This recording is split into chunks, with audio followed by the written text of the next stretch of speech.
three things I want to say about something that each of them, just something each of them just talked about.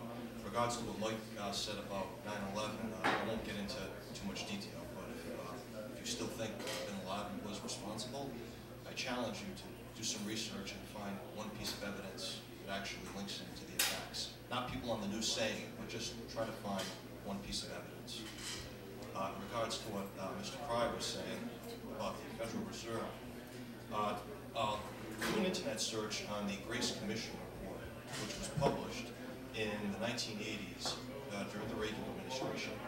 Peter Grace did a complete audit of the federal government, and he made an interesting discovery. The amount of money that they were collecting on federal income taxes was equal to what they were paying on interest that was going to the Federal Reserve, and what was left over was on transferee payments for the IRS. So, and what they were paying the Federal Reserve to counterfeit our money. Yes, exactly. So it goes to show you that the Federal Reserve is really the source of all these problems. They don't give the money to the government. They don't lend the money to the government. The Federal Reserve, which is a private corporation, as was previously stated, no more federal than Federal Express, they loan the money to the government with interest attached to it, and then when they give it back, they got to pay interest, and the interest comes from federal income taxes. It does not go to pay for infrastructure.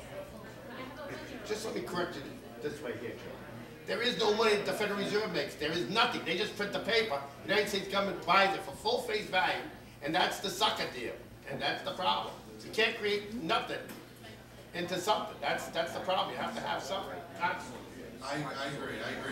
And on the, you know, I love talking the economy. I was one of the first people on the show way back in the day, basing my my analysis on Peter Schiff and intelligent men such as him, saying that the dollar would begin collapsing in September 2008. Well, sure enough, it did. And I was there in February, March, saying that. Nobody wanted to believe me. We've been in a recession since December of '07. It's been a depression. Yeah, well, yeah, absolutely. There was a man that's constantly on Lou Dobbs Tonight. Really good top economist has said publicly, I believe it was today or yesterday, that forget about recession. We've been in depression. The only thing that is propping up our economy right now is consumer confidence and the fact that a lot of countries haven't totally dished out the dollar yet. There is really nothing backing this currency.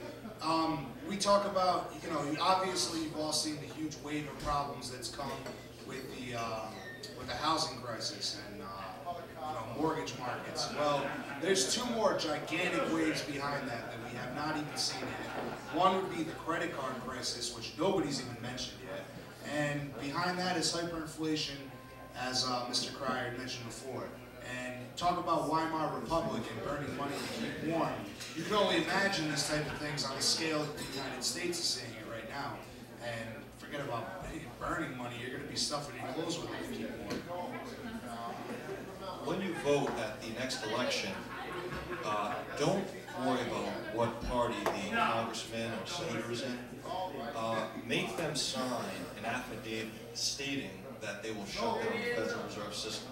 If they sign that affidavit, vote for them. If they don't sign it, yes! Order of business number 1, shut down the Federal Reserve System. Well, I don't see that happening. The problem is, well, of course not. You know, the younger people, you've only gotten involved in it recently. The old people, they're the ones that exclude you. They want everything for nothing. The so-called, the Great Generation or whatever. They got all the land for nothing. They got to eat for nothing. You know, I remember when a pie was 5 cents, it was this big. You went, it was right down at Westminster Street, Table Talk Pies, and they gave the pan back for 2 cents refill. They got everything for nothing. Now they want their medical, they want this, they want that. You know, they're killing the system because they follow the system, the so-called greatest generation, World War II people. And they've taken all your freedom away. They sold you up the river. They sold your kids up the river. They sold your kids' up the river. It goes down the line so far, it's insane. You're not making any friends on this comment here, Joe. Well, it gets me all upset every time I think about the old people. I just- have you outnumbered. Well, you're saying not only that generation, but you blame the new generation for accepting these things from the government. For taking them Your away, generation taking is the waking up to the fact that the party's coming to an end here. But if it wasn't for these old people wanting to get everything for nothing, then we wouldn't have the problem we got now.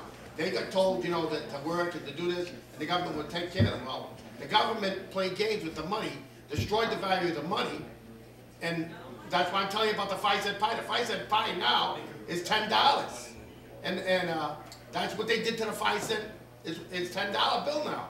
The way I look at gas has never been cheaper. It's $1.60, $1.60 at the pump.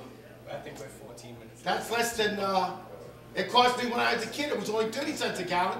That's like, it's only like 8 cents a gallon by today's standards, because the money has no value. The $1.60 doesn't mean anything. Absolutely. Just for a quick second, I just want to touch on generations and what we all think. And to be honest, like Charles had said, as generations go on, you get more stuff like No Child Left Behind, and slowly dumbing down the American public. And there's a very few minuscule amount of us younger people that are waking up to this, and it's not enough. I just wish that more people would wake up. And I'm going to pass the mic down.